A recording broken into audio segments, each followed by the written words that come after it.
কৃত্তিবাসের স্মৃতিকে সম্মান, পবিত্র মাটির শোভাযাত্রায় ভরে উঠল ফুলিয়া। মধ্য ডিসেম্বরে স্থাপিত হবে আদিকবির পূর্ণবয়ব মূর্তি। বিস্তারিত রিপোর্ট। বাংলার আদিকবি রামায়ণ রচয়িকার কৃত্তিবাস ওঝার স্মৃতিকে শ্রদ্ধা জানাতে আজ ফুলিয়া জুড়ে এক অনন্য আয়োজনে সাক্ষী রইল হাজারো মানুষ।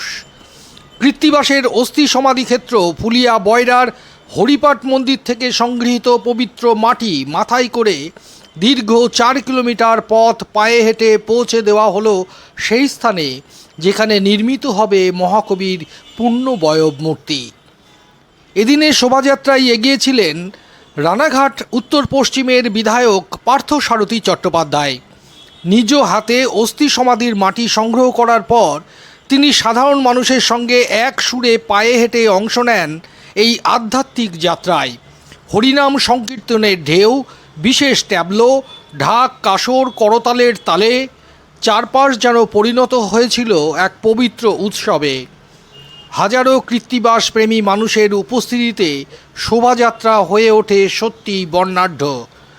ফুলিয়া বয়রা থেকে ফুলিয়ার জনরঞ্জন কেন্দ্রের পাশে সেলফি জোনের পার্ক, এই পথ জুড়ে মানুষের মুখে ছিল একটাই কথা, কৃত্তিবাস বেঁচে থাকবেন বাংলার মাটিতে, বাংলার প্রাণে। শেষে এই পবিত্র মাটি প্রতিস্থাপিত হয় সেই স্থানে যেখানে ডিসেম্বরের মাঝামাঝি স্থাপন করা হবে আদিকবি কৃত্তিবাস ওঝার পূর্ণবয়ব মূর্তি। উপস্থিত ছিলেন শান্তিপুর পঞ্চায়েত সমিতির সহসভাপতি চঞ্চল চক্রবর্তী, ফুলিয়া টাউনশিপ গ্রাম পঞ্চায়েতের প্রধান সহ একাধিক জনপ্রতিনিধি ও অসংখ্য সাধারণ মানুষ। আজকের এই যাত্রা শুধু একটি মূর্তি প্রতিষ্ঠার পূর্ব প্রস্তুতি নয়, এ ছিল বাংলার সাহিত্য, ঐতিহ্য, কৃত্তিবাস ওঝার অমর অবদানের প্রতি গভীরতম শ্রদ্ধা। ব্যুরো রিপোর্ট, বাংলার প্রতিনিধি।